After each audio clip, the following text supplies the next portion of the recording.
Welcome back, Tiger fans, to the Rock M Radio's football podcast before the box score. I'm Nathan Hurst.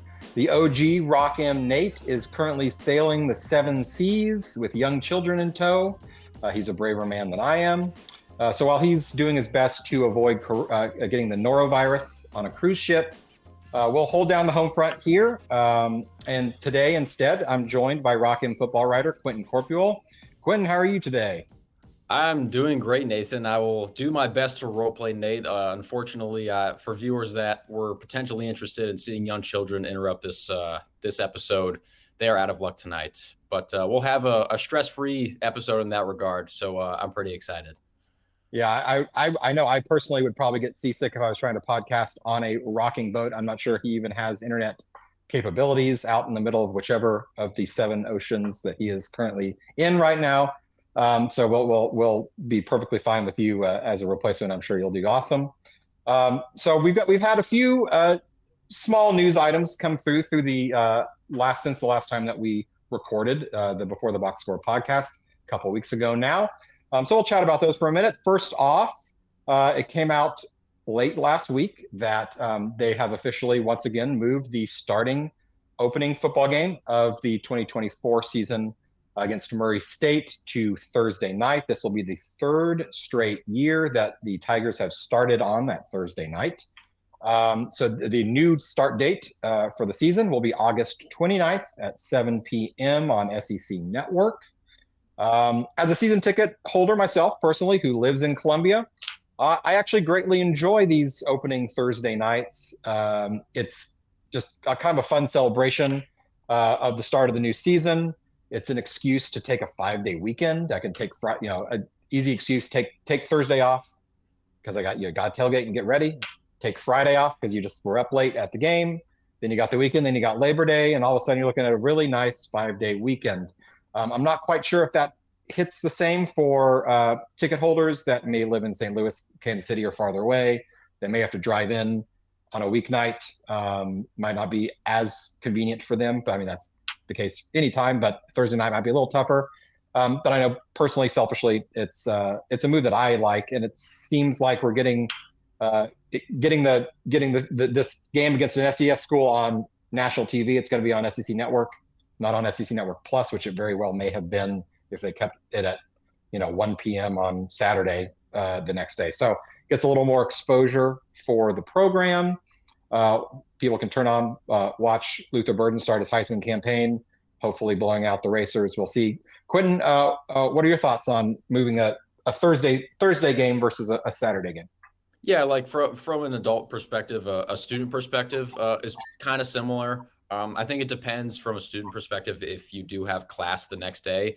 I do not. My Fridays next semester will be completely class free, so I really don't mind.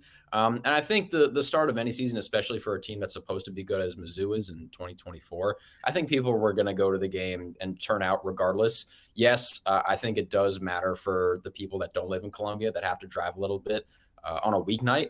But at the same time, I think people were going to show out regardless. And it gives people, again, as you said, an excuse to go out on a Thursday night. I know from a student perspective, some of my friends, they don't really like getting up for those 11 a.m. games because some people you gotta start tailgating real early. I know some people that start tailgating around the 7 o'clock hour, and that sounds kind of painful after a potential Friday night out or just a Friday night in general. And so I think those night games are really beneficial, whether it be on Thursday or Saturday, and especially against a team like Murray State that, in theory and on paper, Mizzou should blow out. I agree with you in that it's going to be a fun celebration to start the season. There's a secret, Quentin. You don't have to go to class on Friday if you have a class on Friday. So, not that I'm advocating for skipping classes, but if you were to be one of those unfortunate students that happen to have a class on Friday, it's early in the semester, you won't have any exams at that early in the semester. Just sleep in, just take it easy. You'll be okay. You can make it up. If you have a cool professor, maybe they'll just cancel class altogether. I really appreciate those words. I guess I'm just too good and stuck up of a student to even be thinking about that kind of stuff. But yeah, I don't really think about that. That's a really smart choice. Take it from someone that skipped his fair share of Friday classes. Your GPA doesn't really matter that much as long as it's high enough to get you the diploma at the end. Now, for me, if you want to go on and be go to law school or go to get a medical degree, keep that GPA high. But I think you could, for those students who do have class Friday, you got my official permission to just skip one day, just one, that one. The other ones you can go to all the other Friday classes. I appreciate the words, Professor Hurst. I will definitely be thinking about that come August 29th. It's worth it. The experience, be out late Friday, Thursday night, watch a blowout win will be worth it for sure. All right, so moving on, another probably more important piece of news that broke since we last recorded here. Eli Drinkwitz got his first commitment of the recruiting class for the 2025, at least the prep recruiting class of 2025. That came with Matt Zollers' commitment. He is a quarterback from Pennsylvania, one of only 2 Pennsylvanians that I can think of that have committed to Mizzou, let alone even attended Mizzou. We talked about that a couple weeks ago. Harold Brantley's the only one that Nate or I could figure out has even come from Pennsylvania, at least in the last 20, 25 years. So the fact that we're opening up a new pipeline potentially to a state that, while it isn't teeming with tons and tons of talent, does put out a few good players every year. Get a guy out of there, a guy who had offers from in-state Penn State, which is very difficult to pull players, especially 4-star quarterbacks, out of Pennsylvania if they have a Penn State offer. But beyond Penn State, also in-state Pitt had given him an offer, and more impressively, in my opinion, Georgia had given him an offer. In fact, Georgia was his last visit before his commitment. So they had the last word, but yet it seemed like something that Eli Drinkwitz and Kirby Moore said to him over this process really stuck out. He felt more comfortable, he said, with Mizzou. So he chose Mizzou. And typically, at least a lot of Mizzou fans tend to complain about the fact that as soon as a player commits to Mizzou, it seems like their rankings take a little nosedive, at least in the past. Now, maybe not within the new era, the new Drinkwitz era, but in the past, there seems to have been a trend, and this could just be purely, whiny Mizzou fan in me, but it seemed to be a trend that Mizzou player would commit. All of a sudden, they were a high 3-star, they get knocked down to a low 3-star. Maybe they were a 4-star, they're knocked down to a high 3-star. However, right after Zollers committed, yesterday, I believe, On3, one of the new big recruiting services, actually bumped him up in their rankings.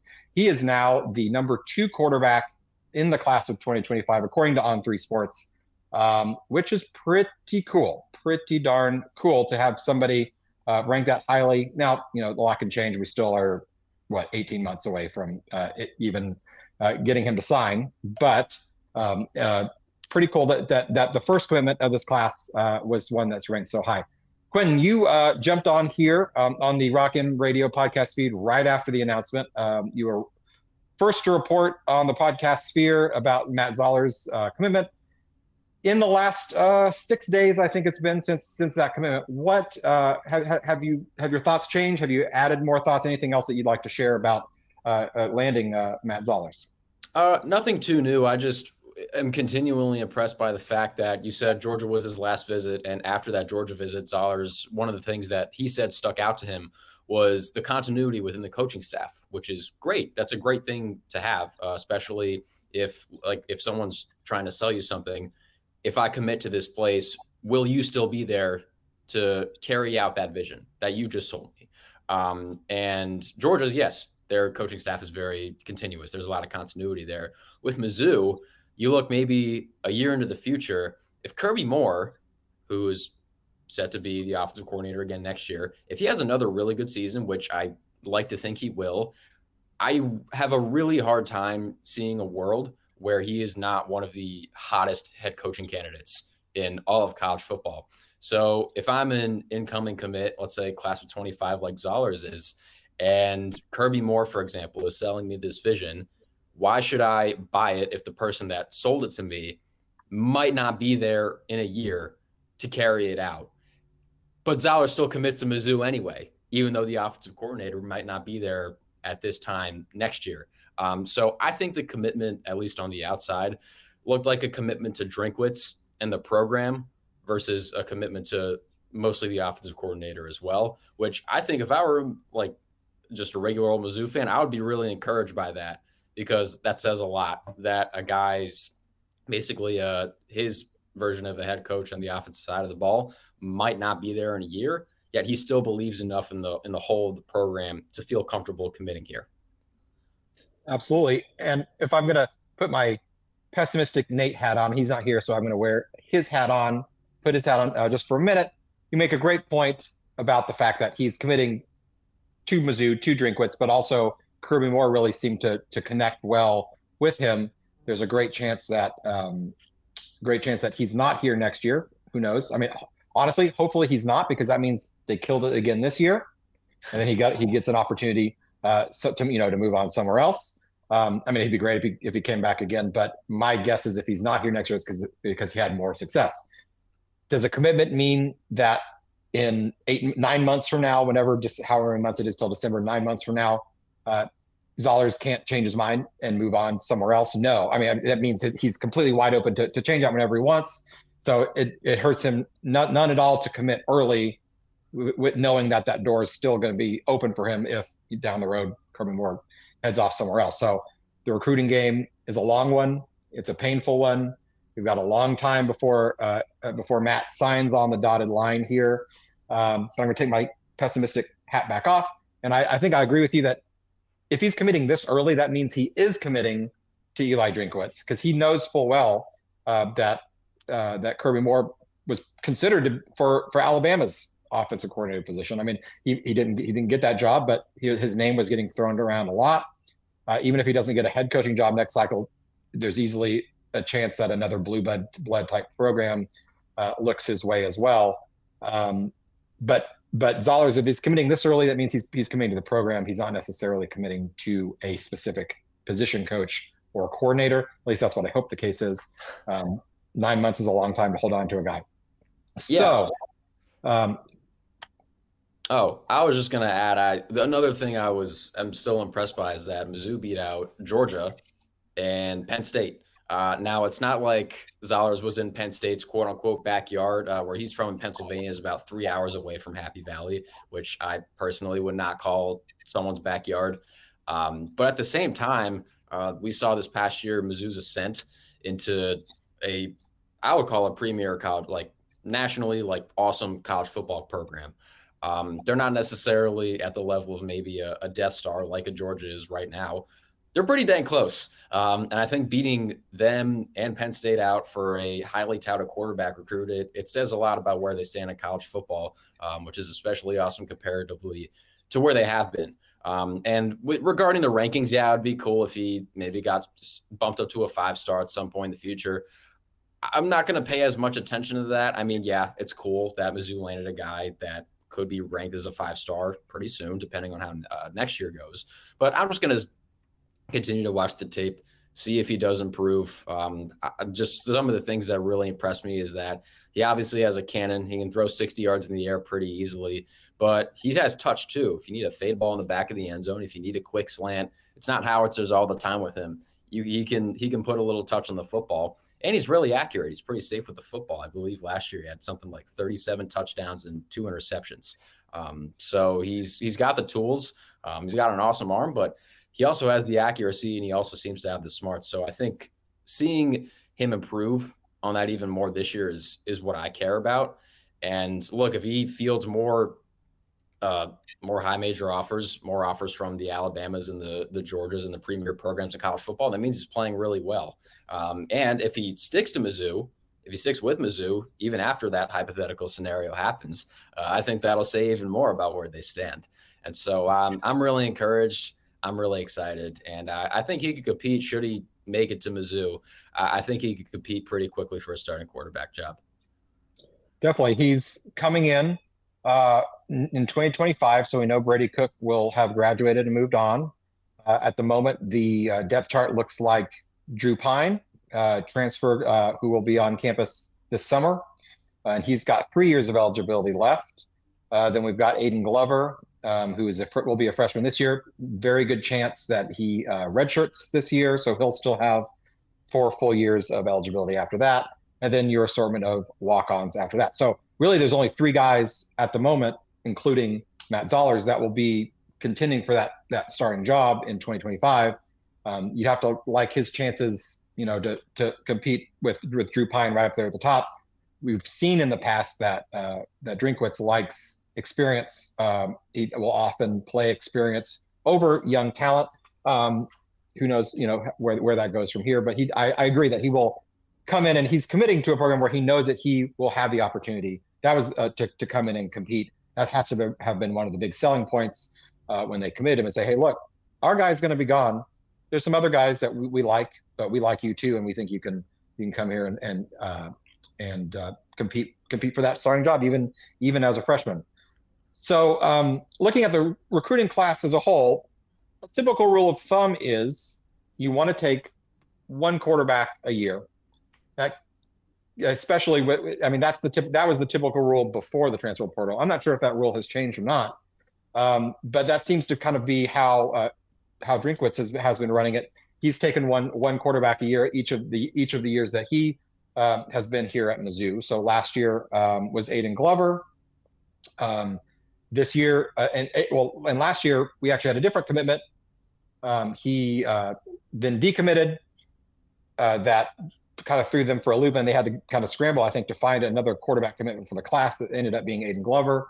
All things considered, I think that was a pretty solid land last year, considering how they lost the guy that they originally thought they were going to get. This year, the very first commitment of the class is the quarterback. So that may take some pressure off of the coaching staff to find that quarterback in that class. They've already got him checked off the list.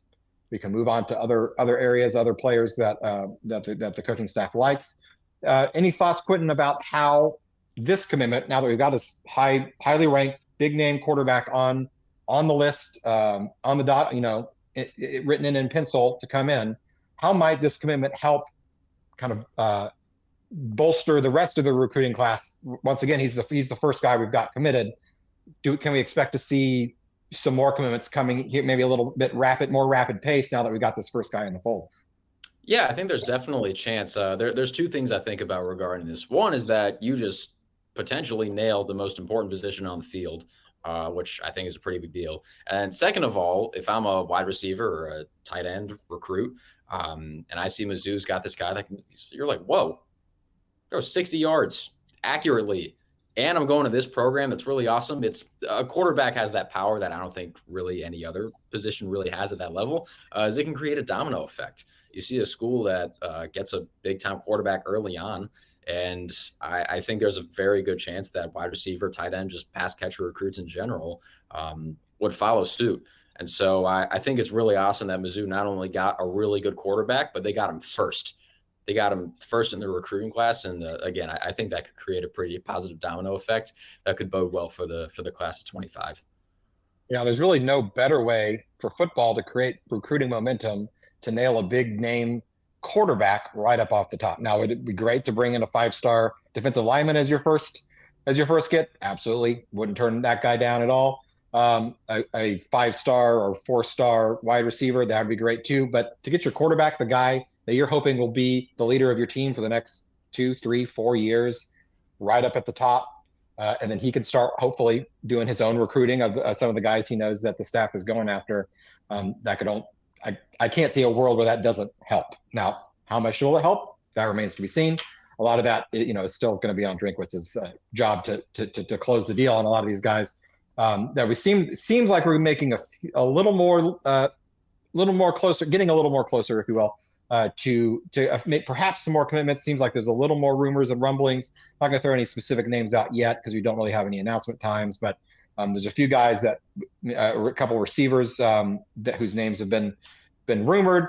Hopefully this time 2 weeks from now when we're recording again, we might have another name or two to talk about. We'll see kind of a slow start to this recruiting cycle for Mizzou, but they were slow last year as well, and that class came together just fine. Was it the best class that he's brought in? No, but that class also didn't have the number 2 rated quarterback in the entire country on it. So hopefully that means this class might surpass last year's, even if it's starting equally as slowly.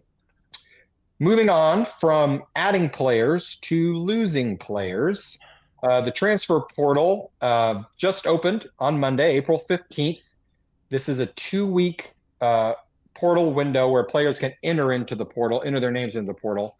So from this week through the end of April, players will be able to enter their name into portal. That does not mean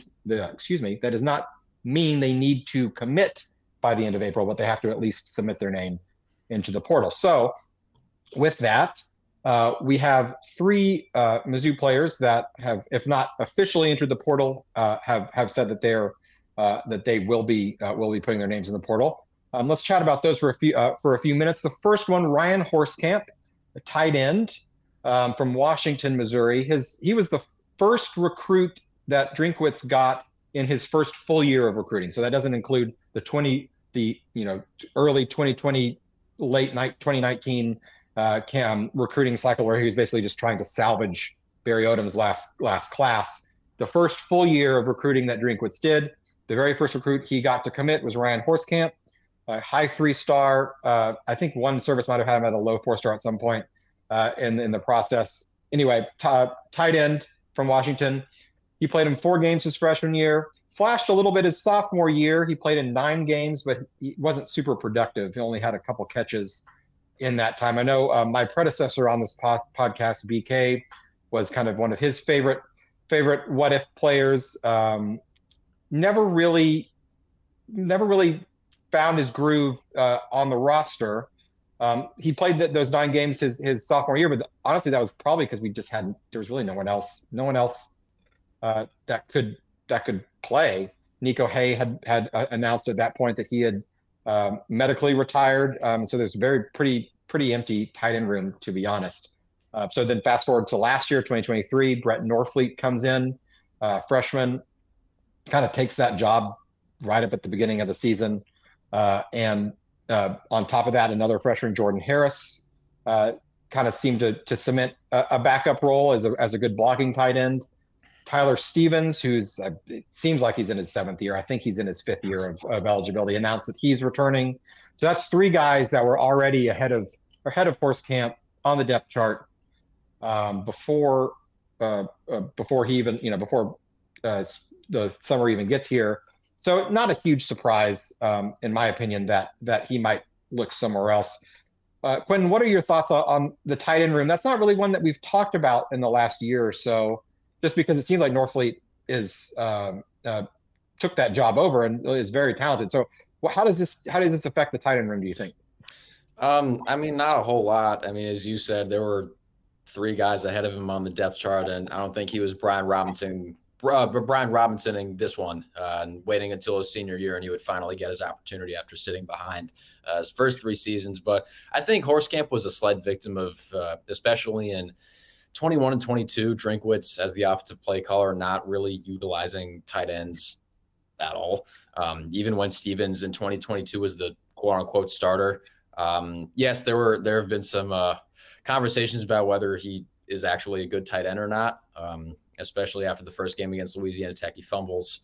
And then you look at last season, 2023. I thought it was really encouraging when he threw that awesome block that freed up Luther Burden for a touchdown on the left sideline. But then the LSU game happens, and he turns into Giants Evan Ingram and couldn't really seem to catch a whole lot. But even so, Horskamp was never supplanting him. And so we're going to look at the other 2 guys that transferred in a second, Kyle Montgomery and Michael Cox. I think they found themselves in similar situations where they were really buried on the depth chart. They had been buried on the depth chart for a few years. And I mean, in this day and age, it's the easiest it's ever been to transfer. And so I think they picked a pretty good time to jump ship and find somewhere else where they'll get more opportunities, whether that's at another Power 5 school or a mid-major. But I think for Horskamp, I understood it. The one cool thing he did at Mizzou was catch the touchdown against New Mexico State. And that was about it in his 3 years here at Mizzou. And if that's your body of work in 3 years, I wouldn't really blame you for trying to find somewhere else that where you might be maximized, where you might be higher up on the depth chart. So I completely understand it. It's kind of weird. I guess I could save the 21 recruiting class argument for when we're done talking about Kyle Montgomery and Michael Cox. But I understand why Horskamp did what he did. Definitely. And I think you made a great point. Drinkwitz really did not use the tight ends at all the first 2 years that he was here at Mizzou. At least certainly in the passing game, they would be on the field for blocking. And I thought Horskamp did show some nice flashes at blocking, but then all of a sudden we get an offensive coordinator in that likes to use the tight end, or at least is making an effort to utilize the tight end. And all of a sudden, oops, we've got Brett Norfleet in here, who is a better athlete, bigger, stronger, just kind of obviously fills that position. Could Horskamp have put up a little better numbers had he given the opportunity earlier in his career? Would that have changed things down the road? Very possible. But it was just kind of bad luck, I think, just in terms of the system that was being run at the time. I think he's a guy that will find a home somewhere, probably at a lower level where he can get a lot more playing time and could be a productive player. Just because he's got the size, he's got what you want as a tight end. Just not wasn't going to work out for him here. Next player on the transfer losses list, as you mentioned, Kai Montgomery. Kai was a 4-star recruit from Indianapolis. He was in the same recruiting class that Horskamp was in 2021. He came in as an edge player and was really one of the more exciting recruits of that really good 21 class. Unfortunately, he was a victim of multiple injuries. It seemed like he would one injury after another. He tore an ACL. I think he had an ankle. It was a mess from day one, and he never got on the field, even though he was probably one of our, at least ostensibly one of the more physically talented players on the roster, at least back in 21, 22. Could never get on the field because of injuries. It seemed like in the time that he was off the field, he was bulking up. He added at least 30, 40 pounds because he was about 250 when he came in. He's listed at 285 now. He looked bigger than that to me in the spring game because they had him playing in defensive line. It could just be because he was playing next to other big dudes. But he was playing in the interior defensive line at the spring game, which is the first time any Tiger fan even got to see him on the field because he had been hurt for last year's spring game. He was hurt for the whole year before that. So we finally get to see him on the field. It was hard to tell for any defensive players, to be honest, in that spring game who was doing well, who was doing good, who wasn't. But it's a little disappointing to finally get to see him, and then all of a sudden, he's gone. So I think the question with Montgomery is this this is his own decision because he just wants to find a place where he can play and he feels like that's not going to happen for him here, and this could also be the answer, or does the staff feel comfortable enough with their defensive line depth that they kind of pushed him on down the road and said, we really don't need your services anymore. I really don't know. Based on what the defensive line looks like and what they lost, my guess is it's not the latter, because I think we need is all the defensive line depth that we can get. But I'm not sure. What are your thoughts? Why now that he's finally healthy, why is this a move that you think he might be making? I think both things can be true, although I do agree with you that I think it is more the former than the latter. I mean, some guys, they just need a change of scenery in order to flourish. And I wouldn't blame him if that was the case. And yeah, you do look at the defensive line room in 2024, it is way thinner than it was in 22 and 23. You look at the past two defensive line rooms, especially on the interior, there are a bajillion guys who all contributed pretty strongly. And now the only one that's left, I believe, is Christian Williams from what was a loaded defensive tackle room from 2022 to 2023 under Blake Baker. But yeah, at the same time, like I think he could absolutely be a beast at a lower level school just because of the physical traits. And oftentimes that's what you're looking for when you're a lower level school. So I could totally see him succeeding elsewhere. And I think it would be totally understandable if he just needed to get out of Mizzou, even if the depth chart was looking a little bit more promising this year than it had over the past couple of seasons. Definitely. On to the last player, Michael Cox, running back. He was a former walk-on way back in 2020. Or is it even 2019? I think 2019, perhaps. It's been a while. He's in his fifth year, his last year of eligibility. He actually had some flashes in 2021 where he ran for 150 yards, 18 carries, so pretty good yards per carry there. Had a couple touchdowns. He was kind of the fan favorite, short yardage back. Bringing Cox. Why aren't we bringing Cox at the goal line? He can run people over. just because he was always the biggest running back that we had on the roster. But then 2022 rolled around, and despite really being pretty poor at the running back position in 22, he barely saw the field. I think he only had a few carries in 22, and then last year Cody Schrader takes over. He doesn't get a single carry.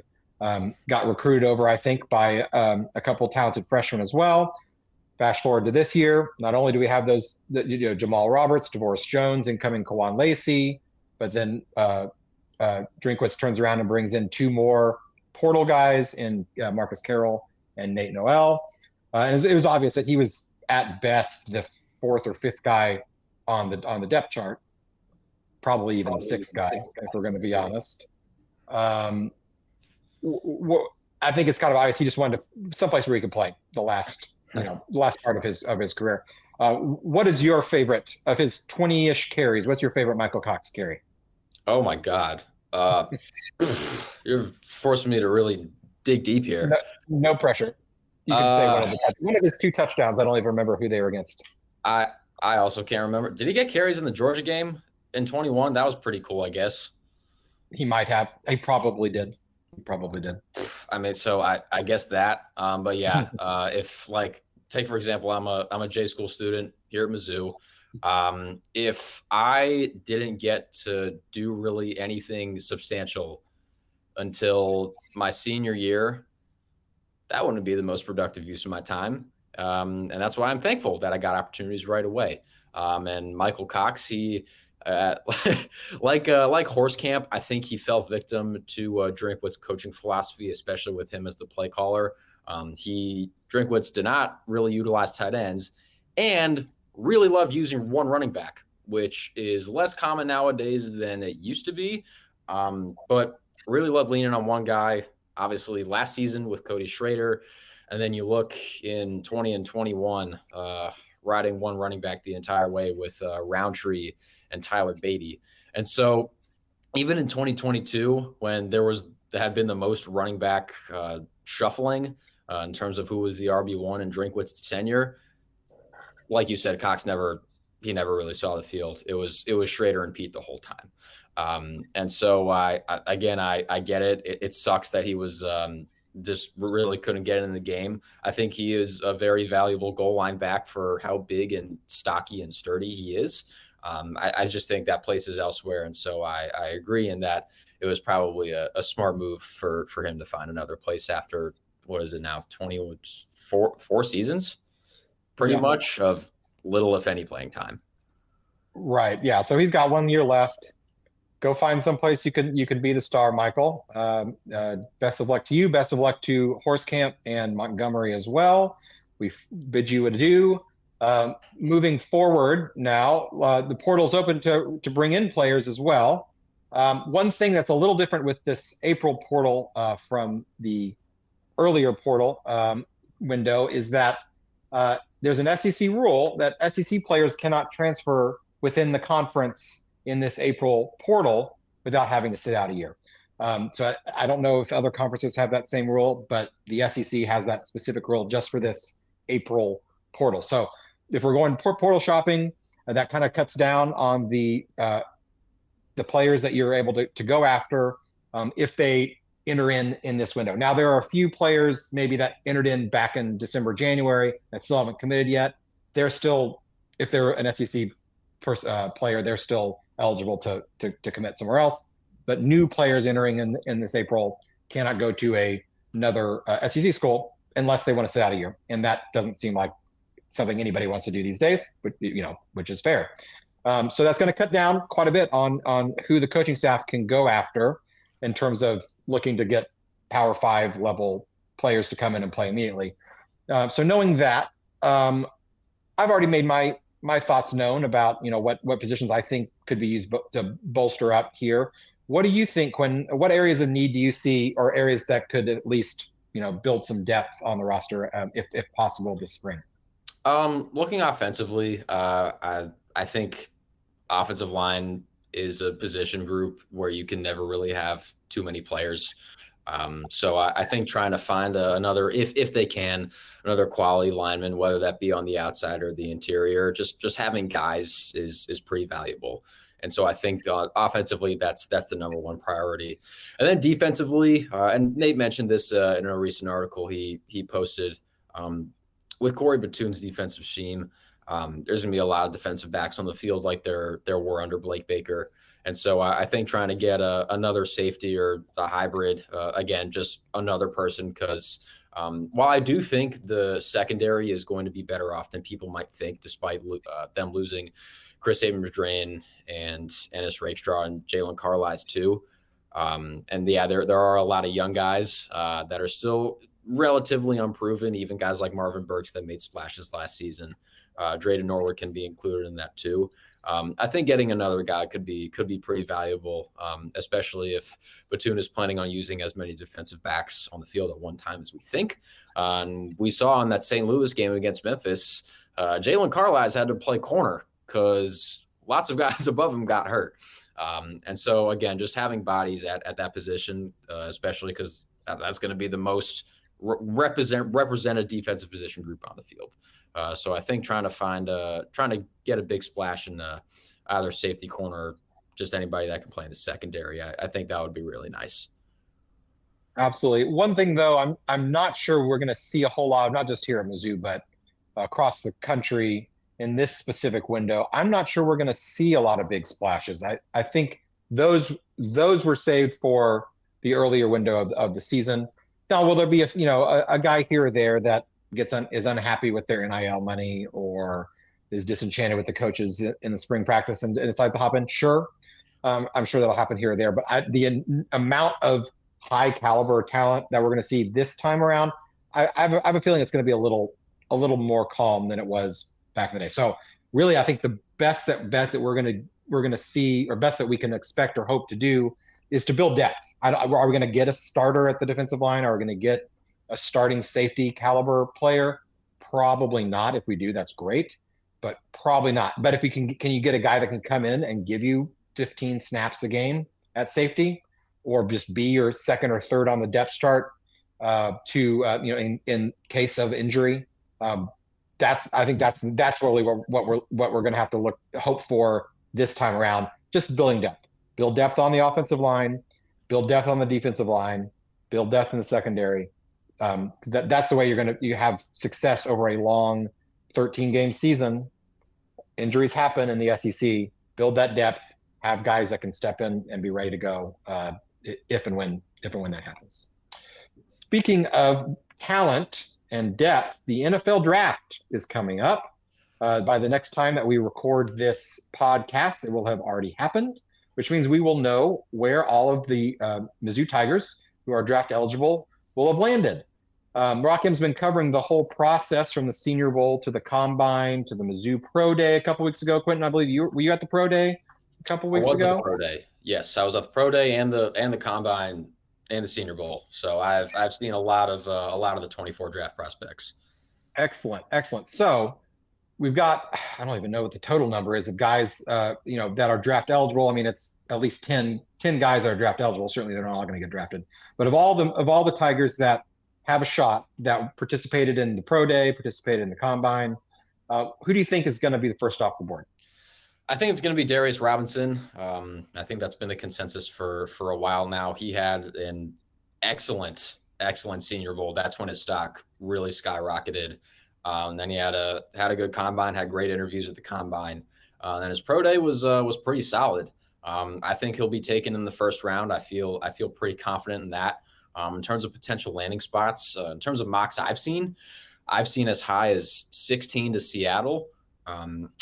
The most common landing spot is Detroit for him. The Detroit Lions at number 29 overall.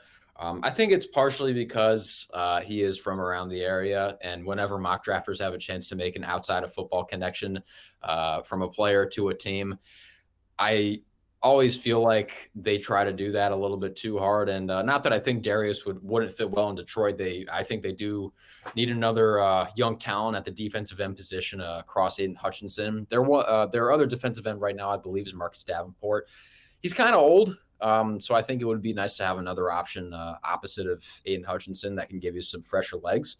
But that's the most common spot I've seen Darius. But wherever he goes, whether it's Seattle, Detroit, I saw Jacksonville a few days ago. I thought that was pretty ambitious, but I would understand it because Jacksonville is shockingly okay for based on the fact that they had back-to-back number one overall picks in 21 and 22, have invested a lot of money in their team, but they're a middling NFL team right now. So they'll probably take best available. Not sure that'll be Darius Robinson, but I'd understand if they took him. I've seen him to the Chiefs. I've seen him to the Chiefs a handful of times. I would understand that as well. But the most common landing spot I've seen is Detroit. And with the draft being in Detroit and Darius being from around the Motor City, I think that would be really cool. That would be my choice if we could get Darius to Kansas City. I'm holding, for those audio listeners only, I'm holding up my little mini Chiefs helmet that I have there. Will that happen? I don't know. Honestly, for Darius, I hope he goes before the Chiefs draft.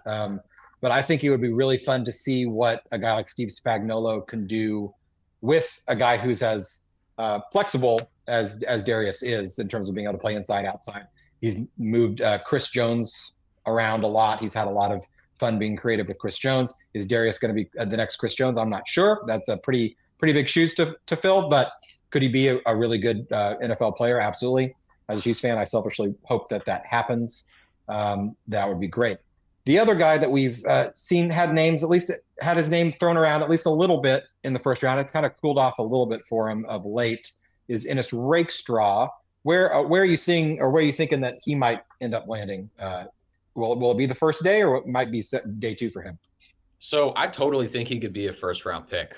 When looking at his prospect profile, he does what a lot of defensive coordinators want in a cornerback. He's physical, despite being undersized, great instincts, fearless, really strong open field tackler, which I feel like is an underrated skill nowadays. For some reason, I feel like that's not talked about enough. So you can leave him on an island, and I would be pretty confident in that, even with him as a rookie. But considering his injury history, especially recently, he had to pull out of the Senior Bowl. He hurt himself at the combine, which wasn't great. And obviously he had to be held out the last few games of the season, including the Cotton Bowl with injury. And so I think teams will care about that, which could cause him to fall in the second round. And if I were to bet a lot of money on it, I would probably say he goes early second round. I don't feel as comfortable with his injury history, especially recently, projecting him to go to the first round. But I wouldn't be surprised at all if he does go first round.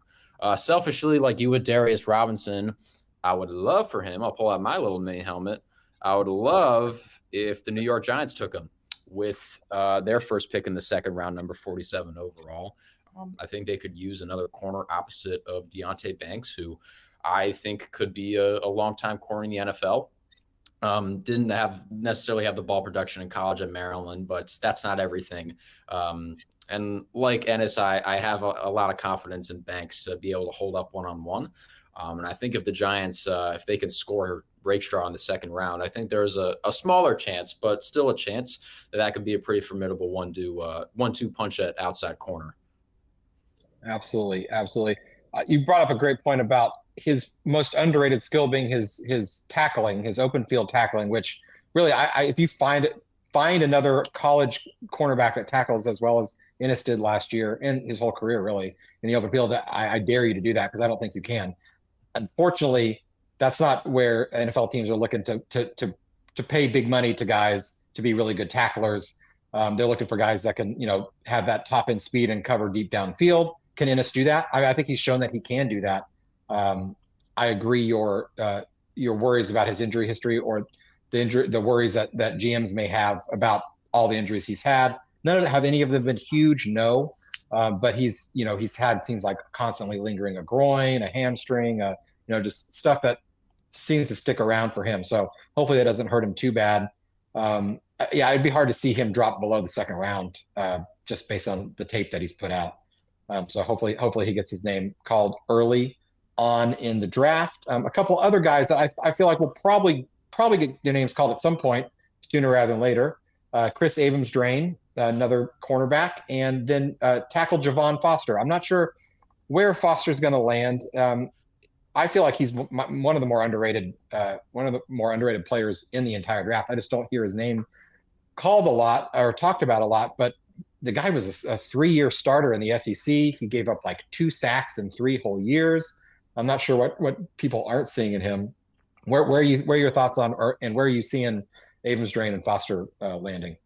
So Abrams, Drain, and Foster, I probably see going between rounds 3 and 5. I'd say that's probably the sweet spot. Chris, I would say he beats Ennis in terms of holy crap plays at cornerback.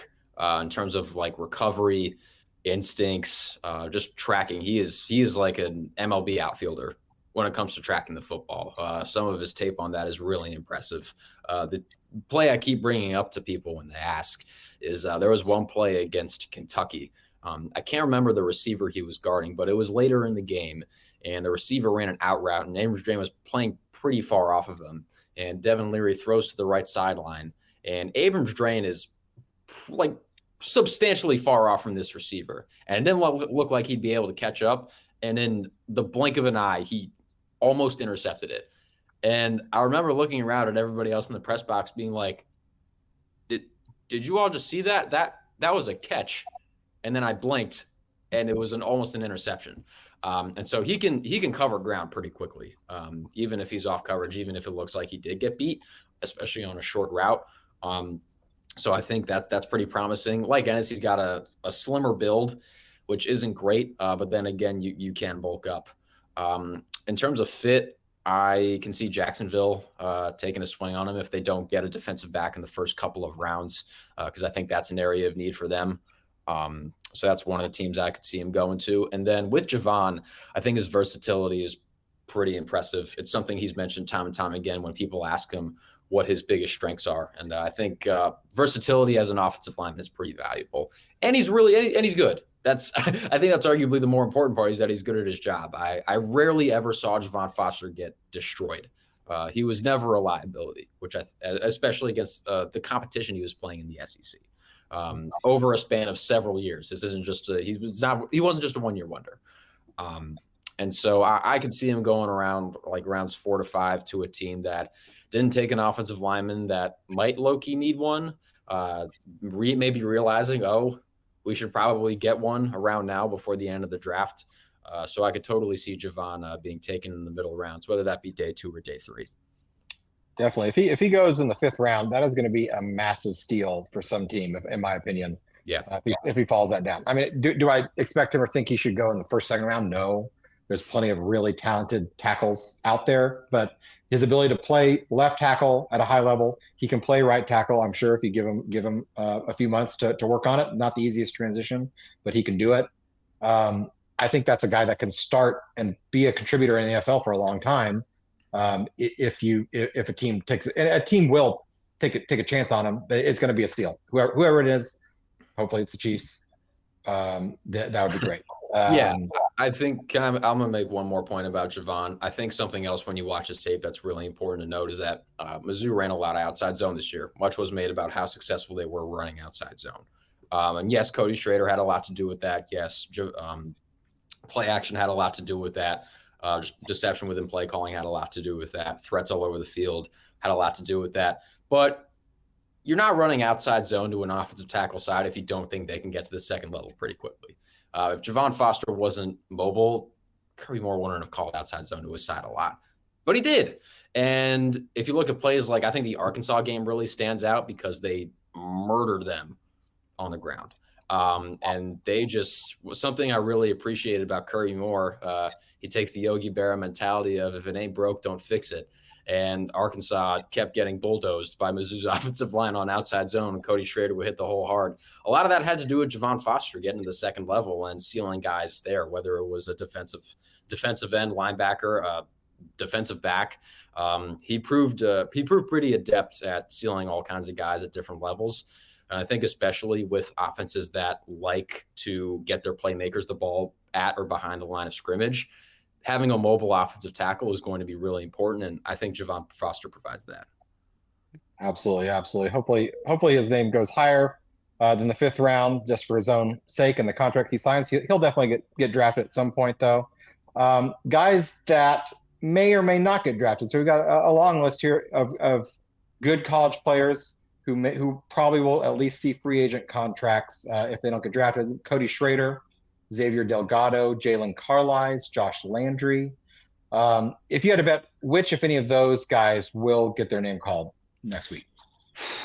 Probably, sorry, I'm cheating and picking 2 guys. I'll go with Carlies and Schrader. I think Carlies, just because there's a lot to work with athletically. He had by far the best testing of any of the Mizzou athletes in terms of relative athletic score at the combine.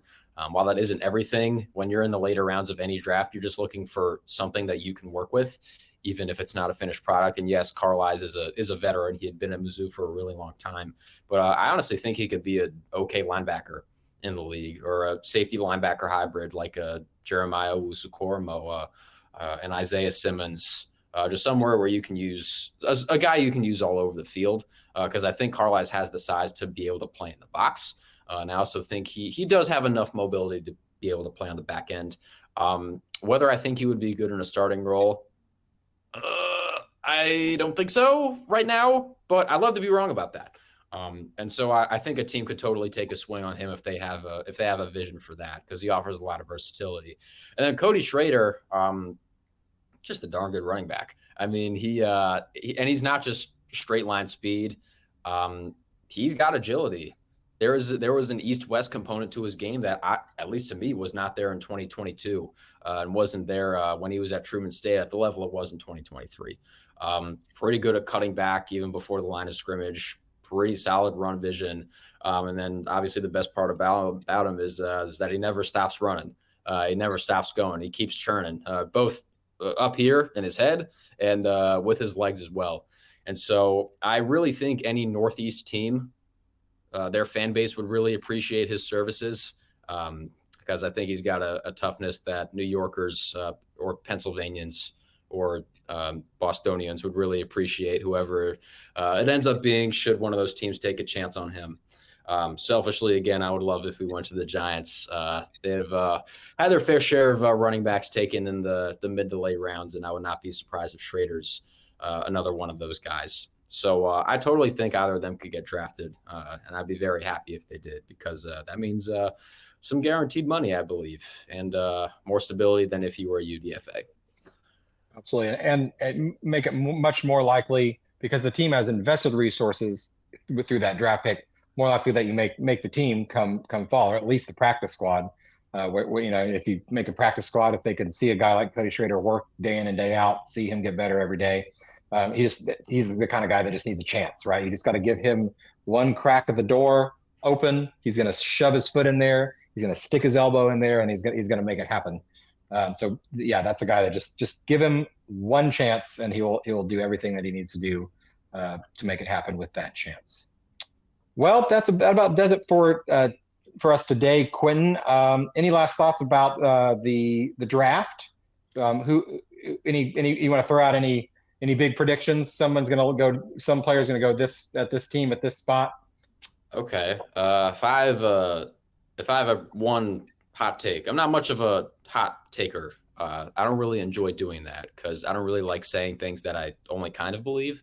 But at the same time, I think Ennis, if I were to have a hot take, I think Ennis goes in the middle of the first round. Wow. Yeah. Which is, again, it's tough saying that, especially considering the quality of the cornerback position at the top with guys like Terrion Arnold, Quinyon Mitchell, Nate Wiggins, Kool-Aid McKinstry. Like, I could totally see all of those guys going ahead of Ennis Rakestraw, but all it takes is one team to really believe and look past his medical history and see a guy that they think could start outside on day one. And while I may not think Ennis can do that at the level of a guy like an Arnold or a Mitchell or maybe even a Nate Wiggins, I could still foresee it.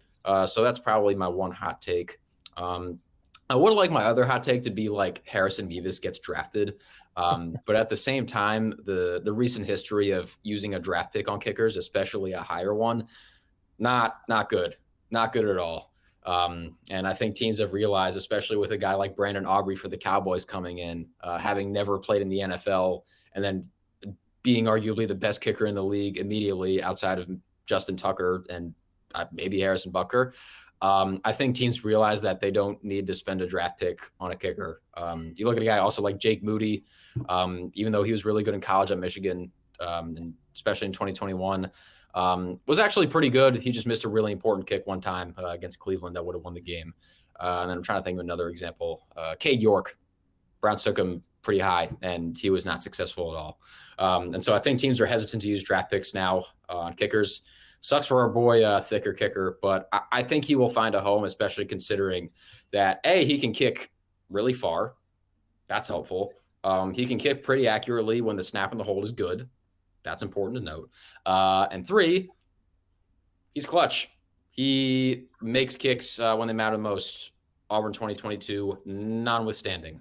All the other times he got an opportunity to make a clutch field goal, he came through. So I think he will find a home somewhere. I just don't think it's with a draft pick, unfortunately. I agree. And probably, well, it depends, but it could be better that he doesn't get drafted. If you're, especially as a kicker, you want to be able to go to a situation where you're going to have a real chance to compete and win a job. Yeah. And if you're signing an undrafted free agent contract, you have some say. I mean, certainly it depends on which teams offer you a contract. But if there's 3-4 teams that want to bring you in to camp, at least you have the opportunity to pick which one you think you're going to have the best chance of competing and winning a job there. If you get drafted, you're kind of stuck with where you land, at least for a few years. So for his best chance, I think, is just to scout it out, find the best team where he can compete the best, go there, wow them with his leg, and let the rest be history at that point. Well, that's all we have for today. We'll check back in here in a couple of weeks, barring any breaking news before then. Hopefully we'll have some more recruiting commitments, both through the portal and the prep recruiting by then to talk about, as well as a fresh crop of 5 Mizzou drafted players. 5, 6. Let's go with 6. We'll root for 6 players drafted in the draft. We'll chat about where they landed, what that means moving forward for them. We will see, but until then, you can follow the show at Rock M Radio. You can follow me at Burst to Hurst, and follow Quentin at Quentin Corpuel. Until next time, MIZ. ZOU. Thank you, everyone, for tuning in to Rock M Radio, a proud partner of Fans First Sports Network. Rock M Radio is the official podcast network of Rock M Plus, a new and exciting subscription service provided by me and the other voices of Rock M Radio. Please take a few moments to head over to rockm.plus and sign up for an account today. The cost is only $5 a month, and the benefits include access to our live podcast, a subscriber-only message board, weekly newsletters, and more. If you enjoyed this episode of Rock M Radio and would like to see more just like it beamed directly into your personal device, make sure to click the subscribe button below and tell your friends. Our podcast feed is available through the Apple Podcast app for iPhone, Google Podcast app for Android, whatever app you listen to your podcast. You can also find Rock M Radio on Spotify. If you're looking for a podcast about your favorite team that is not the Missouri Tigers, Fan First Sports Network is your answer. A full podcast network loaded with the team-specific podcasts covering Major League Baseball, the NFL, NHL, NBA, MLS, and more. And we'll be back with more episodes of Rock M Radio coming to you soon.